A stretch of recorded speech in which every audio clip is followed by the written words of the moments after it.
PR পদ্ধতি আছে? নাই। আমার বাংলাদেশে আপনার একটা ক্যান্ডিডেটকে মানুষ তাকে যাচাই বাছাই করে যে একজন কে দাঁড়াইছে, যে ঠিক আছে আপনি দাঁড়াইছেন, আমি দাঁড়াইছি, আমাদের যে অবস্থান, আমাদের কর্মকাণ্ড, আমাদের বিহেভ, আমরা কি করতে পারবো জনগণের জন্য, আমরা এলাকার কি উন্নতি করতে পারবো, এগুলি সব বিবেচনায় এনে কিন্তু ভোটটা দেন। তখন পিআর পদ্ধতিতে হলে পরে এই ভোটটা এটা হবে না।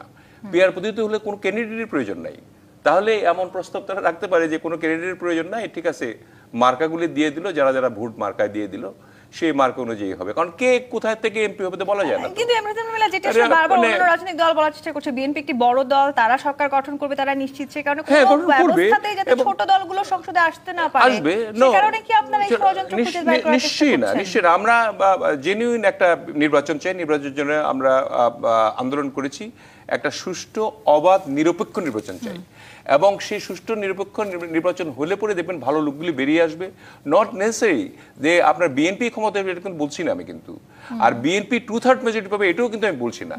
এবারের ইলেকশনটা খুব মানুষ যাচাই বাছাই করেই দিবে, এবং আমাদের সঙ্গে যুগপৎ আন্দোলনে 29টি দল আছে, তাদেরকেও আমাদের প্রোভাইড করতে হবে। তারপরে আপনার ধরেন একটা ভালো শক্ত বিরোধী দল থাকবে, নতুন একটা দল গঠিত হয়েছে, তাদেরও একটা হয়তো পার্টিসিপেশন এখানে থাকবে। আসন কমে যেতে পারে পিআর পদ্ধতিতে হলে, সেই ক্ষতির সংখ্যাও কি আপনারা করছেন? সেই ক্ষতির সংখ্যায় হলেও তো আপনার বিএনপি সরকার গঠন করবে আপাত দৃষ্টিতে দেখা যায়, কিন্তু আমার মনে হয় না সেই সংখ্যার কারণে। আমি ঠিক এই পদ্ধতিটা মানে আমাদের জন্য প্রযোজ্য নয়। বাংলাদেশের বর্তমান রাজনৈতিক অবস্থান বিএনপির জন্য না, বাংলাদেশের জন্য না প্রযোজ্য নয়, এবং মধ্য এশিয়ার জন্য প্রযোজ্য নয়। আপনার নেপাল কিন্তু এই পদ্ধতি গ্রহণ করেছিল, বারবার পার্লামেন্ট ভেঙে গেছে আর কি, এটাকে সাস্টেনেবল হয় নাই।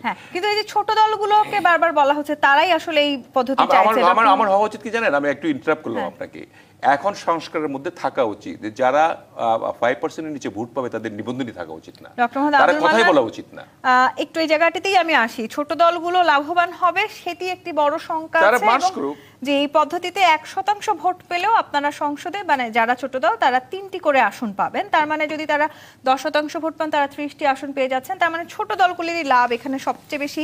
আমি যদি জামাতের লাভের অঙ্কের দিকে তাকাই, সেখানে আনুপাতিক নির্বাচন হলে জামাতের বাড়তি আসন পাওয়ার এক ধরনের সুযোগ থাকবে। জামাত যদিও সেই সংখ্যাটি কি বারবার নাকচ করছেন, প্রচলিত নির্বাচনে অংশ তো নিয়েছেন আপনারা দীর্ঘদিন ধরে, তাহলে হঠাৎ করে এখন এই পদ্ধতির পরিবর্তন কেন আপনারা চাইছেন? সেই যে বাড়তি আসনগুলো পাবেন সে কারণে? না, থ্যাংক ইউ। আপনি নিজেই বলেছেন যে পৃথিবীর প্রায় 100টা দেশে পিআর পদ্ধতি চালু আছে, তাহলে আমার জানা মতে 91টি দেশে এটা চালু আছে।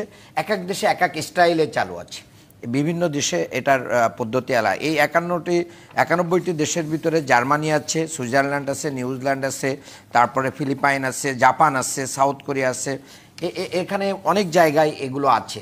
সেখানে সাস্টেইনেবল ডেমোক্রেসি কিন্তু এখানে হচ্ছে। বাংলাদেশের পার্সপেক্টিভে আমরা যদি ধরি, এই 54 বছরে আমাদের গণতন্ত্র তো এই সিস্টেমে এফপিটিপি সিস্টেম, যেটা ফার্স্ট পাস্ট দ্য পজিশন, এই সিস্টেমে WTA সিস্টেমে কি হয়েছে, নির্বাচন হয়েছে।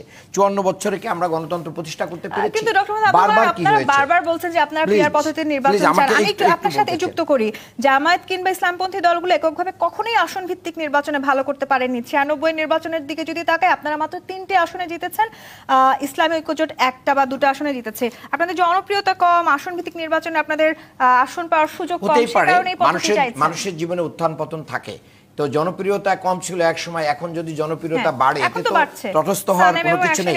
আমি একটা বিষয় খুব আগের আলোচনা থেকে বলতে চাই, আওয়ামী লীগকে ঐক্যবদ্ধভাবে সকলে মিলে এই দেশে নিষিদ্ধ করতে হবে, তাদেরকে নির্বাচনে না আসতে দেওয়ার ব্যাপারে সবাইকে ঐক্যমত হতে হবে। তাহলে আওয়ামী লীগ কি বিরোধী দল হবে না সরকারি দল হবে, কত পার্সেন্ট ভোট পাবে, এই আলোচনা আমাদের কাছে পর্যন্ত নির্বাচন হবে না, এটা করতে হবে। কারণ যারা বাংলাদেশের প্রায় 2000 ছাত্র জনতাকে হত্যা করলো, যারা 30,000 মানুষকে আহত করলো, যারা বাংলাদেশের টোটাল ডেমোক্রেসিকে ধ্বংস করলো, তাদেরকে আপনি পানিশমেন্ট হিসেবেও তো দুইটা মানে সাইড লাইনে বসায় রাখতে পারেন। এটা তো খেলায় মানে পানিশমেন্ট আছে, আপনার দেশের জনগণ তো এটা দিতেই পারে। এরপরে হচ্ছে ভাই বলেছেন